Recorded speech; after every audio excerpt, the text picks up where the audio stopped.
দাজ্জালের কিন্তু জন্ম হয়ে গিয়েছে। বিশ্বনবী যখন এই দুনিয়ার বুকের ভিতরে ছিল ওই সময়টাতেও কিন্তু দাজ্জাল দুনিয়াতেই ছিল।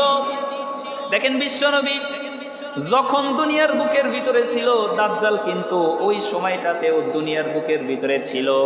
এই দুনিয়াতে হযরতে আদম থেকে শুরু করে আমাদের শেষ নবী পর্যন্ত যুগে যুগে যত নবী রাসূল, লক্ষ লক্ষ নবী রাসূল আল্লাহ তাআলা দুনিয়ার বুকের ভিতরে পাঠিয়ে দিয়েছে, কিন্তু প্রত্যেকটা নবী রাসূল কিন্তু তার উম্মতদেরকে এই দাজ্জালের ফিতনা সম্পর্কে সতর্ক করে গিয়েছে। আমাদের নবীও আমাদেরকে দাজ্জাল সম্পর্কে এমনভাবে সতর্ক করেছে, অন্য অন্য নবী রাসূলগুলা তাদের উম্মতদেরকে শুধু বলতো যে শেষ জামানায় দাজ্জাল আসবে, তাদের কাছ থেকে তোমরা বেঁচে থাকবা।